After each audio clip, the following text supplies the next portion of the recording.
All right, today we're going to look at something called factoring. We're going to take some numbers and we're going to look at how we can do that. Factoring is simply taking numbers like an 18 over 42 because we're looking at fractions in chapter 3. And it says, can I get this down into its smallest elements? Well, in this case, we just need to remember that 3 times 6 is 18. And 7 times 6 is 42. So what we need to do is the 6 can be factored down to 2 times 3, but in this case, this is all the farther we need to go. So our next step is to simply cancel out these two. In other words, 6 fits in itself once here and it fits in itself once, and 1 over 1 is just the number 1. 1 times this thing just leaves this thing. So we have 3/7 left for our answer. We reduce these out. So that's where it's just a simple case of they're gone, okay?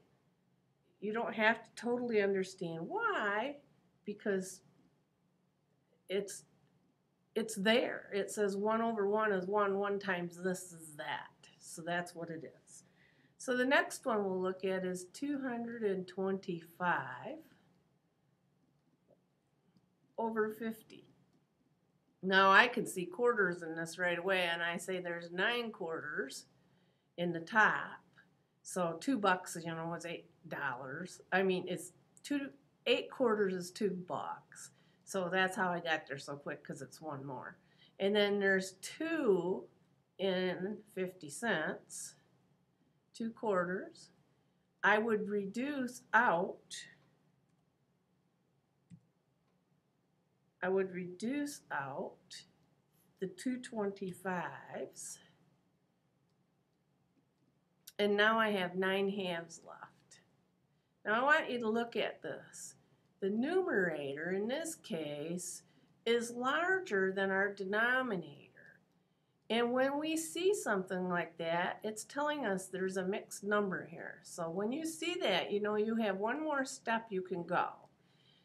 So the easy way for students to see this is it's 9. 9 is divided by 2. 9 is divided by 2. 4 times 2 is 8, so we'll subtract out that 8. We have one thing left. Now our remainder is written as one thing left out of 2 things because our denominator over here is the thing out here in control. It is in control, so we have to answer completely this way. So 4 halves is our answer in a mixed number format. Now if they wanted you to leave it in a fraction format, you would leave it in the improper fraction. So this is a proper fraction because the numerator is larger than the denominator. This is an improper because the denominator is larger than the numerator, which means we can create a mixed number.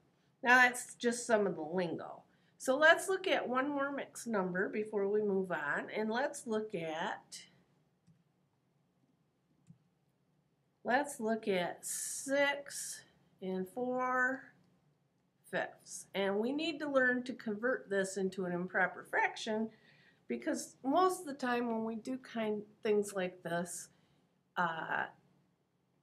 we need to have it in that form in order to perform the operations. Now, it is simply the numerator times the whole number. So 6 times the 5 on top added to the 4, and all of that is over the 5. Well, in order to come up with that, it's just simply 5 times 6 is 30 plus 4 is 34 on top. Does everybody see how I got there? That's the important part. 5 times the whole number, the denominator times the whole number. 5 times 6 is 30. Add in those little pieces there, and we ended up with 34. So practice that concept. This is going to be used over and over and over. Remember, this is the numerator, and I like to say to students it's the number over the divisor so that you can remember that. That's important, okay? So that's where we are here. Now, next step that we're going to look at is we're going to look at converting an improper fraction to a mixed number. So let's say we had, excuse me, 145 over 14. Conversion to a mixed number is simply a division problem. So this says 100, the numerator goes in the house, 145. This means is divided by, that's the house, is divided by 14. 14 fits here once. Subtract out the 14. We have 0 left there. Bring down that 5. Remember that long division thing. 14 does not fit here, so we answer the question. 0 times 14 is 0. Subtract that out. My remainder is the 5, so I have 5 things out of 14 things left. So this is really 10 and 5 14s in hidden form. We need to be able to go forward and backwards with this concept at all times. It's really important to understand where we're headed with this kind of idea. So our next step here then will be to learn to do multiplication. We're going to start with what I consider the easiest part of fractions, multiplication and division, okay? So multiplication is simply a number times another number, and those numbers are called factors. So let's look at this. We have, let's do 42 things times 2 sevens. Write the problem in a way that you'll understand it. 42 is a whole number, so it can look like a fraction if we put it over 1, times that 2 sevens. Now I want you to look at 7 and 42 have a relationship. 7 fits here once, and 7 times 6 is 42, so it fits into 42 6 times. Then it's just, nothing else can happen. I've used the denominator as much as I can for each side of this problem, for each factor in the problem. So I just pure multiply across. 6 times 2 is 12. 1 times 1 is 1, and this is a whole number over 1 is the whole number 12. Let's do another example. Let's do 2 and 2/3 times 5 and 1/4.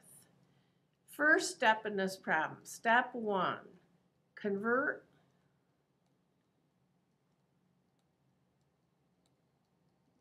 to an improper fraction.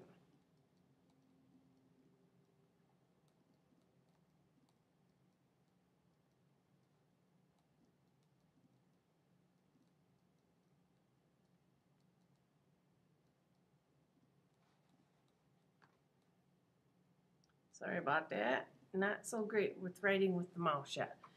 3 times 2 is 6, plus 2 more is 8 out of 3 things, times 4 times 5 is 20, and 1 is 21 out of 4 things. Now I see some relationships going on here, and one of the relationships I see is a 4 and 8 are related. So 4 fits in itself once, 4 fits in that 8 how many times? Twice. Oh, 3 and 21 are related also. 3 fits in itself once, 3 fits into 21 7 times. All I have left on the bottom is a 1. 7 times 2 is 14.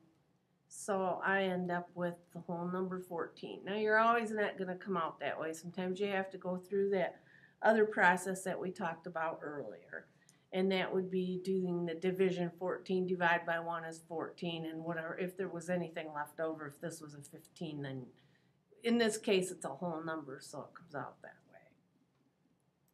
So hopefully you're getting the hang of this. Let's look at division now.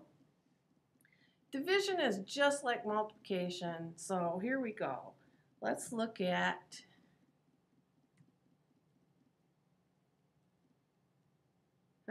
my pen's not working right. I'm supposed to have 4 colors and they're not showing up. I don't know why. We'll just stay with red then, that's all we can do. So division is just like multiplication, except there's one added step. 7/8 divided by 5/11.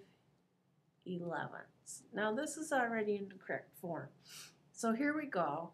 We have the important thing is we do not divide. So look at that. We don't divide. We're going to convert this into a different kind of a problem that we know how to do already. We just did them. It's multiplication. In order to do that, the second number, which is this number, it's flipped over, 11/5. It's called the product of reciprocals, just a fancy word in math. And when we do that, now we can do the multiplication. In this case, nothing reduces. 5 doesn't fit in here evenly, and it doesn't fit in the 7. 8 doesn't fit here or here.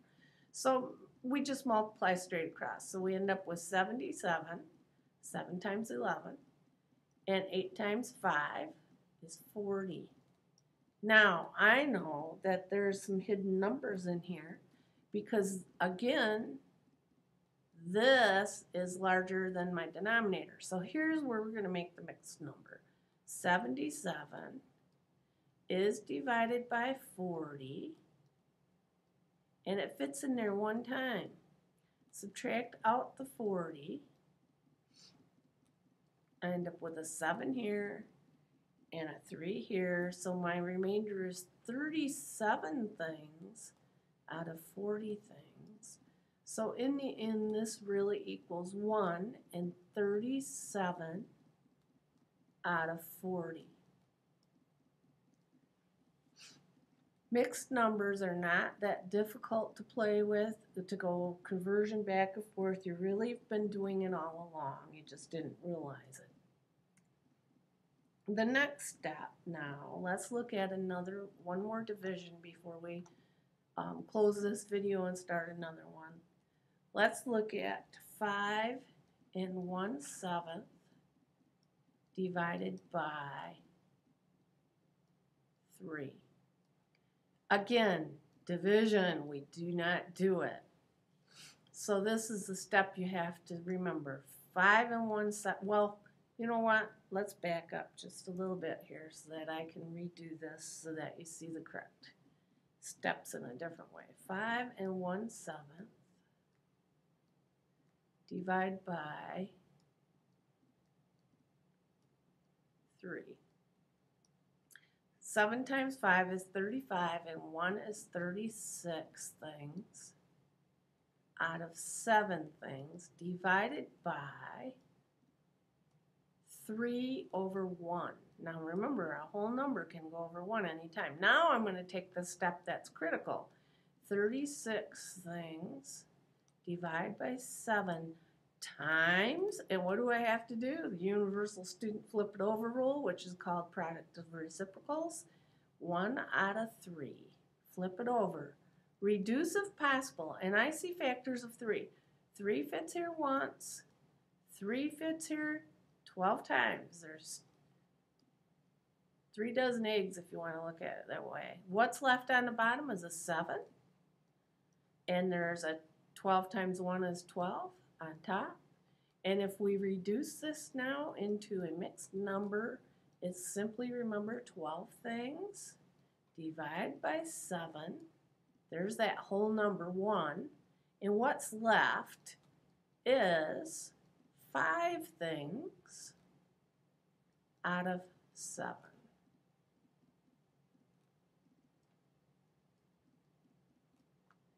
There we are for part 1. I know that I'm almost out of time because of the way that this function works. It's just the way things are with technology these days. So thanks for participating and practice these concepts. They'll pay off.